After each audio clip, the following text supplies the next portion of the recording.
Assalamualaikum warahmatullahi wabarakatuh. Perkenalkan, nama saya Sinta Ramasari dengan NIM 24108020096 dari kelas C. Di sini saya akan memaparkan beberapa materi guna memenuhi tugas ujian akhir semester. Yang pertama, saya akan membahas materi konsep diferensial fungsi majemuk. Apa itu konsep diferensial fungsi majemuk? Yang pertama, variabel dependen. Suatu fungsi tidak hanya dipengaruhi oleh satu variabel independen atau fungsi sederhana, melainkan dapat juga dipengaruhi oleh beberapa variabel independen atau fungsi majemuk. Suatu variabel ekonomi tidak hanya ditentukan oleh satu variabel ekonomi lainnya, melainkan oleh banyak variabel. Kemudian ada diferensial parsial, yaitu sebuah fungsi yang memiliki satu jenis variabel independen memiliki satu macam turunan, sedangkan fungsi yang memiliki lebih dari satu jenis variabel independen memiliki lebih dari satu macam turunan pula. Kemudian jika sebuah fungsi memiliki n macam variabel independen, maka akan memiliki n macam turunan. Kemudian ada derivatif dari derivatif. Hasil turunan parsial suatu fungsi dapat diturunkan kembali secara parsial tergantung pada derajat variabel independennya. Dalam contoh sebelumnya, dy atau dx maupun dy atau dz masih dapat diturunkan secara parsial lagi, baik terhadap x maupun z. Kemudian ada nilai ekstrim, maksimum dan minimum. Nilai ekstrim atau optimum sebuah fungsi yang memiliki lebih dari satu variabel independen dapat dicari dengan pengujian sampai turunan kedua. Kemudian ada optimasi bersyarat. Yang pertama, ketika kita ingin mengoptimumkan suatu fungsi, yakni mencari nilai maksimum atau minimumnya, tetapi terhitung oleh fungsi lain yang harus dipenuhi. Contoh dalam kasus ekonomi. Yang pertama, ketika seseorang hendak memaksimumkan utilitas atau kepuasannya, tetapi terikat pada fungsi pendapatan.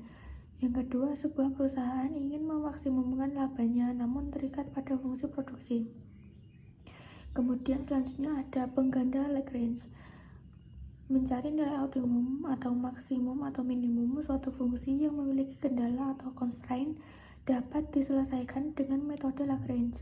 Yang kedua, caranya dengan membentuk sebuah fungsi baru atau fungsi Lagrange, yaitu fungsi yang hendak dioptimalkan ditambah hasil kali pengganda Lagrange atau pi dengan fungsi kendalanya. Kemudian materi selanjutnya yaitu konsep integral. Integral merupakan dalam kalkulus dikenal dua macam pengertian integral, yaitu integral tertentu atau indefinite integral dan integral tertentu atau definite integral. Kemudian integral tak tentu adalah kebalikan dari diferensial, yaitu suatu konsep yang berhubungan dengan proses penemuan suatu fungsi asal apabila turunan atau derivatif dari fungsinya diketahui. Sedangkan integral tertentu merupakan suatu konsep yang berhubungan dengan proses pencarian luas suatu area yang batas-batas atau limit dari area tersebut sudah tertentu. Kemudian ada integral tak tentu. Yang pertama, mengintegralkan suatu fungsi turunan fx berarti adalah mencari integral atau turunan artinya, yaitu fx. Kemudian proses mengintegralkan disebut integrasi, yang dimana tanda adalah tanda integral. Fx dx adalah diferensial dari fx sendirian disebut integran, dx sendirian disebut diferensial.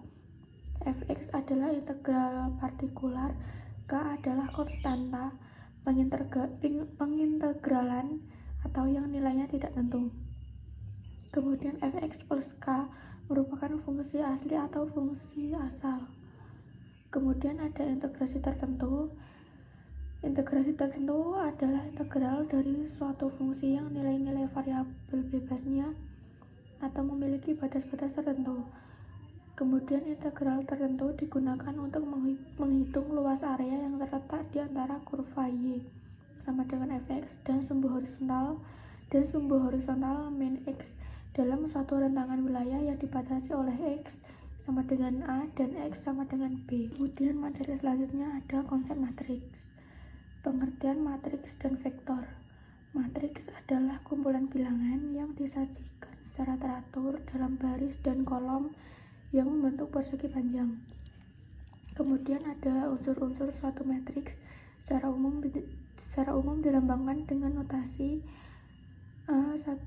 AIF, di mana I menunjukkan baris sedangkan J menunjukkan kolom.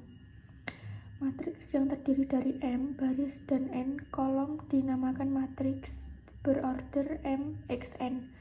Vektor adalah bentuk matriks khusus yang hanya mempunyai satu baris atau satu kolom. Kemudian ada operasi matriks dan vektor, penjumlahan dan pengurangan. Dua buah matriks hanya dapat dijumlahkan atau dikurangkan apabila keduanya berorder sama. Kemudian ada operasi perkalian. Operasi perkalian matriks menggunakan sistem lajur baris dan kolom. Bila matriks dikalikan dengan matriks akan menghasilkan matriks. Bila matriks dikalikan dengan vektor kolom akan menghasilkan vektor kolom. Kemudian bila vektor baris dikalikan dengan matriks menghasilkan vektor baris. Kemudian ada transpos matriks. Transpos matriks adalah suatu metode operasi matriks yang merubah elemen-elemen pada baris menjadi elemen pada kolom atau sebaliknya. Kemudian ada determinan matriks, yaitu mencari nilai determinan suatu matriks. Ada beberapa cara. Yang pertama metode perkalian silang, yang kedua metode faktorisasi. Kemudian ada sifat dasar metode determinan adalah pertukaran baris dengan kolom tidak akan merubah nilai determinan. Kemudian pertukaran baris dengan baris tidak akan merubah nilai determinan, tetapi hanya nilai bilangannya saja yang berubah. Sekian video presentasi dari saya. Bila ada salah atau kekurangan, saya mohon maaf sebesar-besarnya. Wassalamualaikum warahmatullahi wabarakatuh.